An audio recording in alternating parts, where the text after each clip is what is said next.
নমস্কার, সুপ্রভাত। আপনাদের সকলকে স্বাগত জানিয়ে শুরু করছি আমাদের এখনকার অনুষ্ঠান ভাগ্যবার্তা।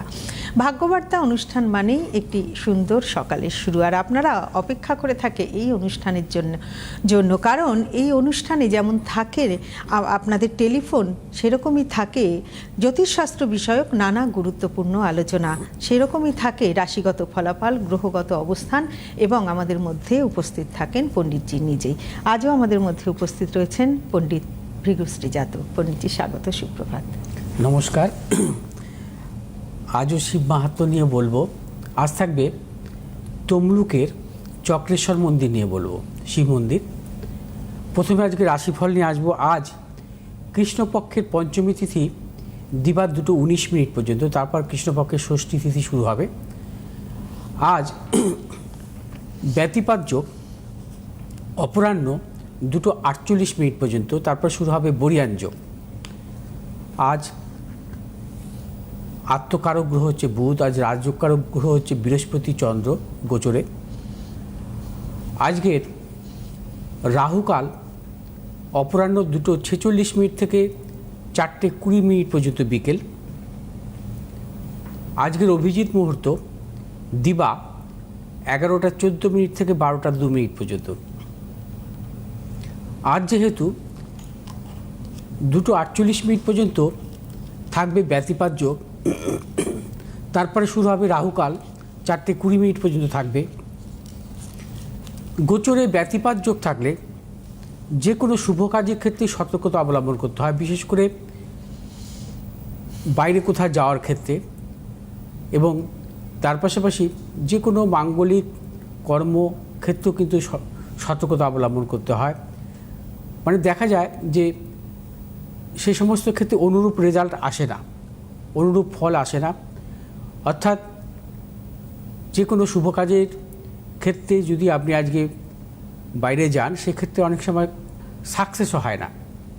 সেই জন্য ব্যতিপাত যোগ হচ্ছে অত্যন্ত অশুভ যোগ, এবং জন্মকালীন এই যোগ থাকলে অশুভ গ্রহের মহাদশায় নানাবিধ প্রতিকূলতাও আসে। ব্যতিপাত যোগ এবং রাহুকাল মিলিয়ে আজকে বিকেল 4:20 পর্যন্ত নানাবিধ প্রতিকূলতা থাকবে। শুভ কাজের ক্ষেত্রে নানাবিধ বিড়ম্বনাও আসতে পারে। সেজন্য কী করণীয় উচিত? আজ হনুমানজির উদ্দেশ্যে ছোলা, গুড়, 5টি কাঁঠালি কলা এবং লাড্ডু অর্পণ করবেন, এবং হনুমান চালিসা পাঠ করবেন। তার পাশাপাশি আপনাকে ওই ছোলা, গুড়, মুখে দিয়ে আপনি যে কোনো শুভ কাজের ক্ষেত্রে বেরোবেন, অবশ্যই সাফল্য পাবেন।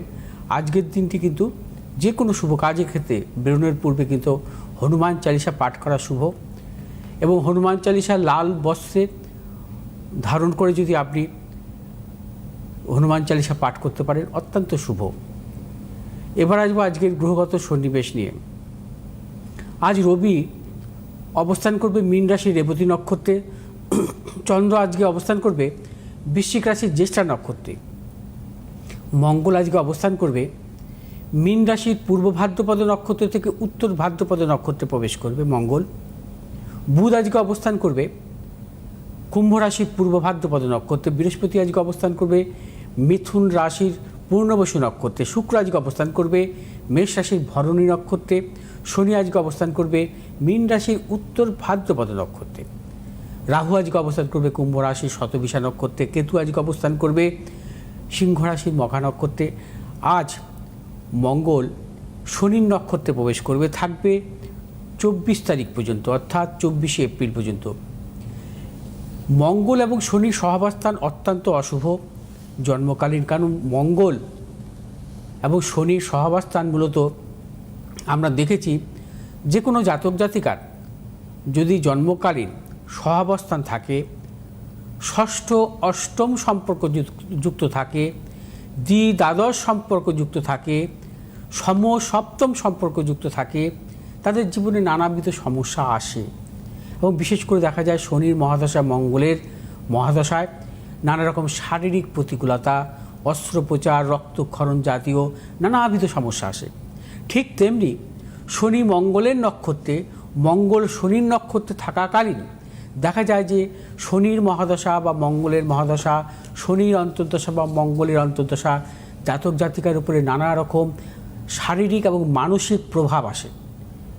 সেক্ষেত্রে গোচরের 24 তারিখ পর্যন্ত মঙ্গল সেই শনির নক্ষত্রে থাকা অত্যন্ত অশুভ এবং কিছু কিছু রাশির জাতক জাতিকাদের সতর্কতা অবলম্বন করতে হবে। মীন, মেষ, সিংহ, কন্যা এবং ধনু, এই কটি রাশির জাতক জাতিকাদের সতর্কতা অবলম্বন করতে হবে। যে কোনো শুভ কাজের ক্ষেত্রে সতর্কতা অবলম্বন করে চলতে হবে এবং এই সময়টায় আপনাদের নানাবিধ প্রতিকূলতা আসতে পারে, শারীরিক মানসিক প্রতিকূলতা আসতে পারে এবং তার পাশাপাশি আপনাদের কর্মক্ষেত্রে নানা রকম গুপ্ত শত্রু, অপযশ, নানাবিধ সমস্যা আসতে পারে।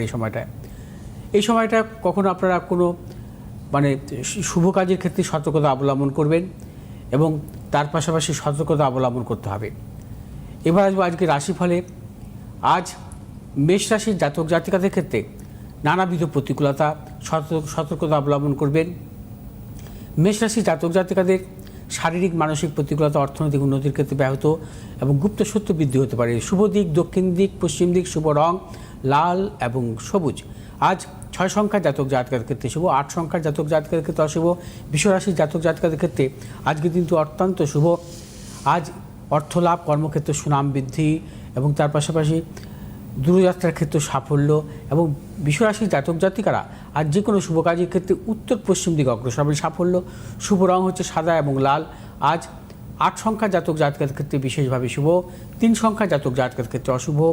আজ মিথুন রাশির জাতক জাতিকাদের ক্ষেত্রেও নানাবিধ প্রতিকূলতা, সতর্কতা অবলম্বন করবেন সর্বক্ষেত্রে। শারীরিক মানসিক প্রতিকূলতা, অর্থনৈতিক উন্নতির ক্ষেত্রে ব্যাহত, প্রবল গুপ্ত শত্রু বৃদ্ধি হতে পারে এবং ব্যবসায়ীদের ক্ষেত্রে সতর্কতা অবলম্বন করতে হবে। কোনো প্রকার ঝুঁকি নেবেন না। শুভ দিক পশ্চিম দিক, উত্তর দিক, শুভ রং সবুজ এবং লাল। আজ 4 সংখ্যার জাতক জাতিকাদের ক্ষেত্রে শুভ, 6 সংখ্যার জাতক জাতিকাদের ক্ষেত্রে অশুভ। কর্কট রাশির জাতক জাতিকাদের ক্ষেত্রেও আজকের দিনটি সর্বক্ষেত্রে সাফল্য, অর্থলাভ, কর্মক্ষেত্রে সুনাম বৃদ্ধি, পারিবারিক দিক থেকে শুভ এবং দূরযাত্রার ক্ষেত্রে সাফল্য আছে এবং কর্কট রাশির জাতক জাতিকারা যে কোনো শুভ কাজের ক্ষেত্রে দক্ষিণ পশ্চিম দিকে অগ্রসর হবে। সাফল্য, শুভ রং সাদা এবং লাল। আজ 8 সংখ্যার জাতক জাতিকাদের ক্ষেত্রে অশুভ, 9 সংখ্যার জাতক জাতিকাদের ক্ষেত্রে শুভ।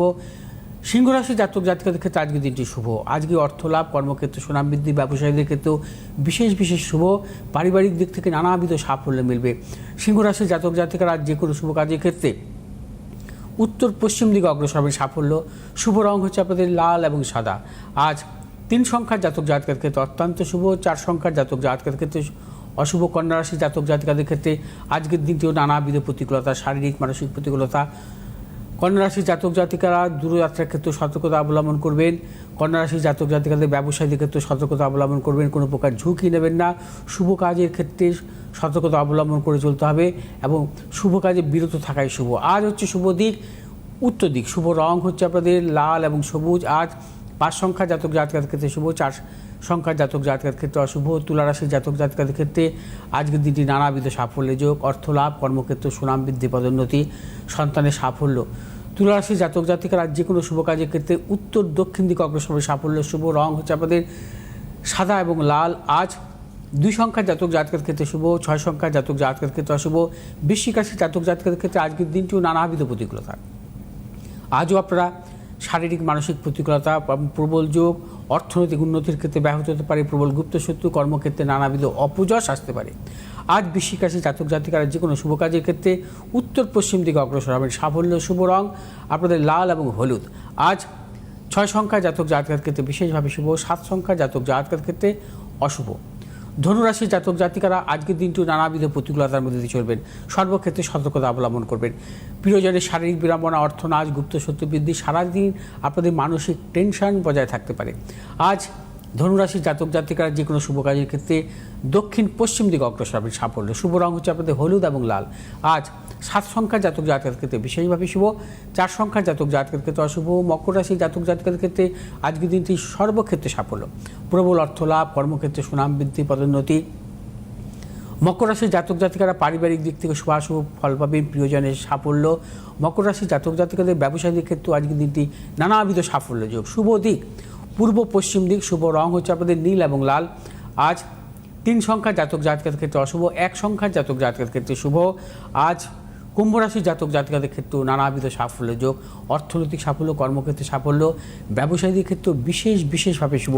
আজ যে কোনো শুভ কাজের ক্ষেত্রে আপনারা চিন্তা ভাবনা করে অগ্রসর হতে পারেন, সাফল্যের প্রবল যোগ। আজ হচ্ছে আপনাদের শুভ দিক হচ্ছে দক্ষিণ পশ্চিম দিক, শুভ রং আপনাদের নীল এবং লাল। আজ 7 সংখ্যা জাতক জাতকের ক্ষেত্রে বিশেষভাবে শুভ, 9 সংখ্যা জাতক জাতকের ক্ষেত্রে অশুভ।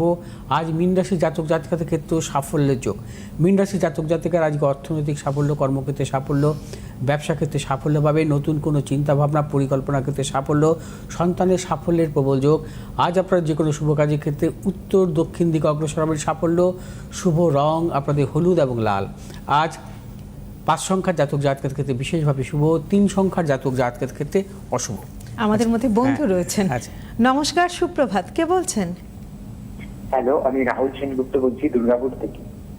আচ্ছা, বলুন। কার জন্য জানবেন? আমি তো আমার সম্পর্কে জানবো পন্ডিতজির সাথে। পন্ডিতজির বেশ। প্রোগ্রাম দেখি, অনেকদিন পর পন্ডিতজির প্রোগ্রাম হয়েছে, দেখে ভীষণ ভালো লাগে।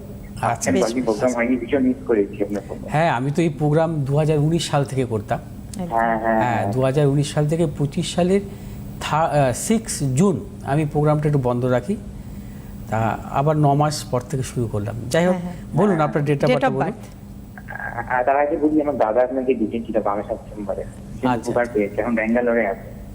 আচ্ছা আচ্ছা, ও দাদা কোথায় থাকে? দাদা ব্যাঙ্গালোরে থাকে, ও দুর্গাপুরে থাকতো, এখন কাজের সূত্রে ব্যাঙ্গালোরে হয়েছে, আপনার কাছে দেখিয়েছিল। আচ্ছা আচ্ছা, তাই পণ্ডিতজির কাছে যে এসেছিলেন তো কিছু সফলতা পেয়েছে কি? হ্যাঁ হ্যাঁ, একদম একদম ভীষণ ভালো উপকার পেয়েছে, বাহ। যেমন বলেছিল সব তেমন তেমনই হয়েছে। খুব ভালো। বলুন ঠিক আছে, আপনার date date of of birth birth. বলুন।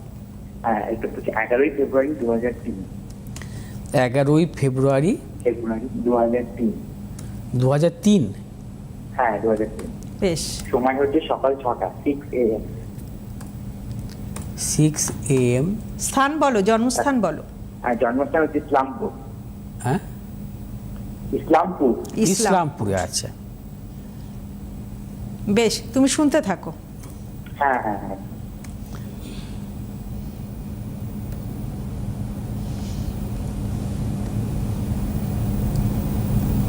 তোমার জন্মবার মঙ্গলবার তো? হ্যাঁ হ্যাঁ, মঙ্গলবার জন্ম, মকর লগ্ন, বৃষ রাশি। হ্যাঁ, রোহিণী নক্ষত্র, নরগণ, এগুলো জানতে তো? হ্যাঁ হ্যাঁ। আচ্ছা আচ্ছা, এবার তোমার জন্মছক অনুযায়ী আমি আসছি। বৃহস্পতি শনি তোমার জন্মকালীন রেট্রোগ্রেড অবস্থা ছিল, অর্থাৎ বক্রী ছিল বৃহস্পতি এবং শনি। আর জন্মছক অনুযায়ী শনিচন্দ্র রাহু যুক্ত, মঙ্গল কেতুযুক্ত, মঙ্গলের সমসপ্তম যোগ আছে। আর লগ্নপতি কারক গ্রহ হচ্ছে শনি, এবং লগ্নভাবে রবি বুধের বুধাদিত্য যোগ, সপ্তমে বৃহস্পতি।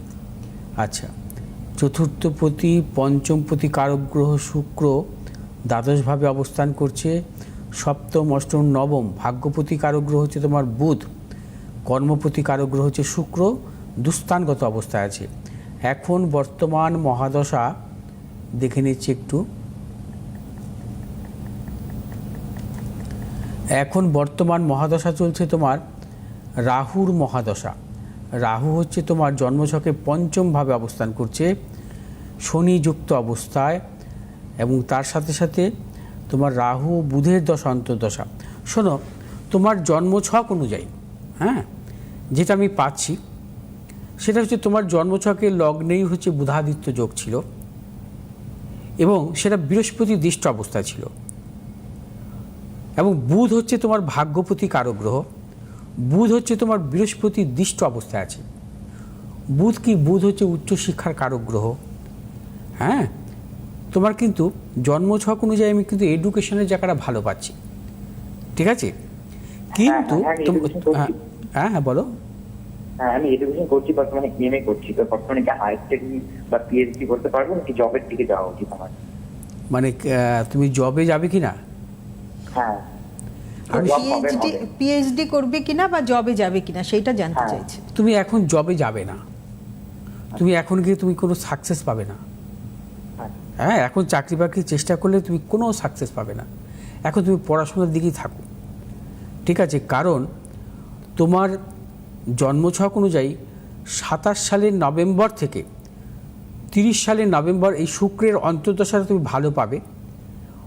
ওই 30 সালের নভেম্বর ওই 29-30 সাল নাগাদ তুমি জবের চিন্তা ভাবনা করো। তুমি যদি পড়াশোনাটা এখন চালিয়ে যাও, কারণ তোমার জন্মছক অনুযায়ী কিন্তু যেখানে তোমার সমস্যা সেটা হচ্ছে তোমার কর্মপতি কারো গ্রহ কিন্তু দুস্থানগত অবস্থায় আছে। কর্মপতি দুস্থানগত থাকা কিন্তু ভালো নয়।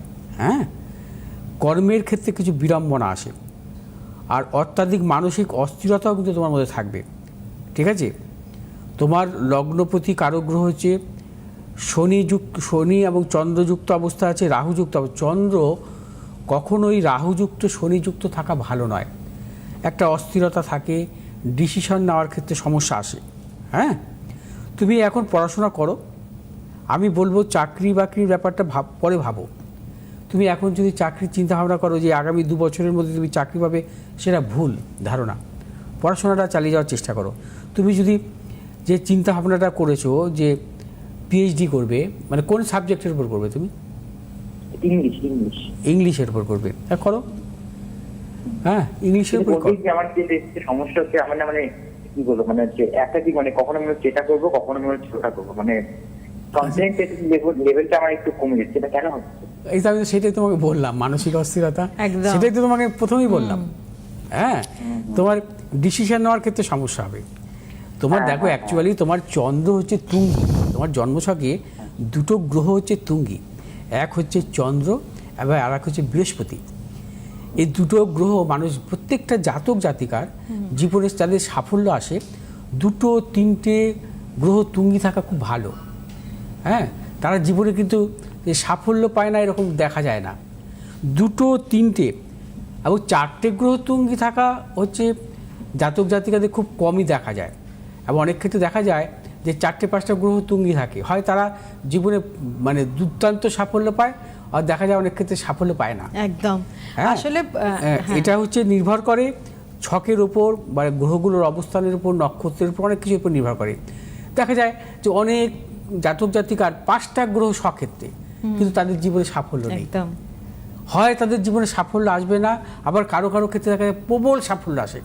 এই তারতম্যটা এটা কিন্তু গ্রহের অবস্থানের উপর নির্ভর করে। এবং দেখা যায় যে 5টা-6টা গ্রহ, 4টে গ্রহ অবস্থান করছে স্বক্ষেত্রে, তুঙ্গি অবস্থা আছে, তাদের জীবনে কিচ্ছু হয়নি। এরকম জন্মছক আমাদের কাছে এসছে, কিচ্ছু হয়নি, কোনো সাফল্যই আসেনি। তার মূল কারণই হচ্ছে তার যে গ্রহগুলো স্বক্ষেত্রে আছে, বিভিন্ন ওই নক্ষত্রের উপর নির্ভর করে, ডিগ্রির উপর নির্ভর করে। আমরা দেখছি স্বক্ষেত্রে আছে কিন্তু সাফল্য নেই তার, ওই ডিগ্রির উপর নির্ভর করে, লগ্ন সাপেক্ষ ডিগ্রির উপর নির্ভর করে, ভাব চার্টের উপর নির্ভর করে। ভাব চার্টটা দেখতে হয়। অতএব তোমার জন্মছক অনুযায়ী তোমাকে কিন্তু মানসিক কিছু কিছু বিড়ম্বনা দেবে। তোমার জন্মছক অনুযায়ী কর্মভাবটা কিছু কিছু মানে দুর্বলতা থাকবে, এবং রাহুর মহাদশা সেটা কিন্তু থাকবে। সেটা নিয়ে তোমাকে চলতে হবে। বৃহস্পতির মহাদশা থেকে আস্তে আস্তে সাফল্য আসবে।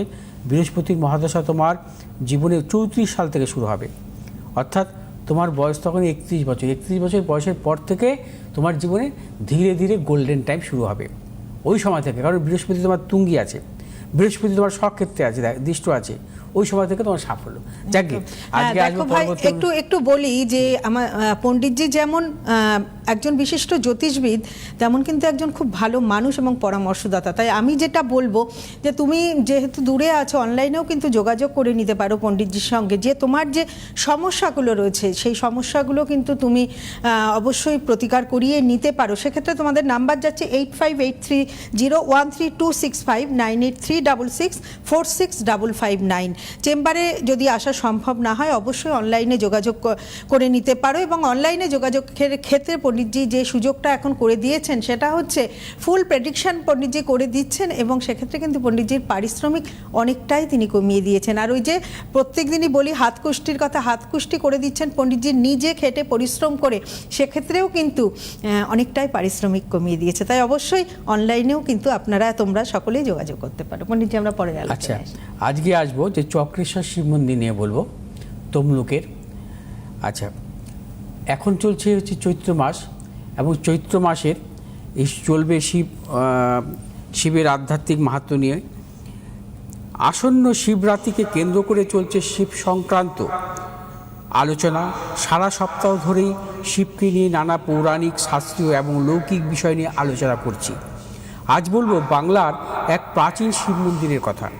পূর্ব মেদিনীপুর জেলার তমলুক শহর রাজ্য তথা দেশের অন্যতম প্রাচীন শহর, যার নাম ছিল তাম্রলিপ্ত নগরী। এই শহরেই আছে বহু প্রাচীন এবং ঐতিহাসিক চক্রেশ্বর শিব মন্দির। এই চক্রেশ্বর শিবলিঙ্গের উল্লেখ আছে মহাভারত সহ একাধিক প্রাচীন গ্রন্থে। কথিত আছে পাণ্ডবদের অজ্ঞাতবাসের সময় পঞ্চ পাণ্ডব সহ কুন্তী ও দ্রৌপদী পুজো দিয়েছিলেন এই শিব মন্দিরে। চক্রেশ্বরের মন্দিরে মোট 4টি শিবের লিঙ্গ দেখতে পাওয়া যায়। জানা যায় তার মধ্যে একটি স্বয়ং প্রকটিত হয়েছে, অর্থাৎ স্বয়ংভূ। কথিত আছে বাকি 3টি প্রতিষ্ঠিত করেছিলেন যুধিষ্ঠির, ভীম ও অর্জুন। তারাই পুজো শুরু করেন এই মন্দিরে। আজও সেই পরম্পরা বয়ে নিয়ে চলেছে তমলুকের মানুষ। চক্রেশ্বর নামের সাথে যোগ রয়েছে মহাভারতের, এবং শোনা যায় মহাদেবের চক্রান্তের কারণেই গান্ধারী পুজো দিতে পারেনি এই মন্দিরে, তাই গান্ধারী নাম রাখেন চক্রেশ্বর। তিনি এই মন্দির সংক্রান্ত একটি পুকুরকে অভিশাপ দিয়ে বলেন যে তার জল পুজোর কাজে লাগবে না। সেই পুকুরের জল আজও দূষিত এবং শুভ কাজে ব্যবহার হয় না। বর্তমানে চক্রেশ্বর শিব মন্দিরে প্রতিদিন নিত্য পুজো হয় এবং পাশাপাশি প্রতি সোমবার বিশেষ পুজো পাঠ চলে। শিবরাত্রি ও চৈত্র মাসের নীল সংক্রান্তির পুজো হয় এই মন্দিরে। সে সময় অসংখ্য শিবভক্ত আগমন ঘটে এখানে। আচ্ছা, আজকে শেষ, আগামীকালও আসবো। আর তার পাশাপাশি বললো সামনেই অমাবস্যা 16 তারিখ, একদম 2রা বৈশাখ, বৈশাখী অমাবস্যা। আপনারা গ্রহদোষ খণ্ডন করতে পারেন। আমি যদি আপনারা তারাপীঠে গ্রহদোষ খণ্ডন করতে চান, আপনারা এখন থেকে যোগাযোগ করবেন। আর সময় কিন্তু বেশি নেই, এবং আপনাদের গ্রহদোষ খণ্ডন হবে তারাপীঠে এবং আমার সর্বমঙ্গলার মায়ের মন্দিরে। অর্থাৎ আপনারা যেখানে হোক উপস্থিত থাকতে আপনারা পারেন। অবশ্যই যোগাযোগ করুন 16ই এপ্রিল গ্রহদোষ খণ্ডনের জন্য। আজকের মতো সময় শেষ। নমস্কার আপনাদের, নমস্কার।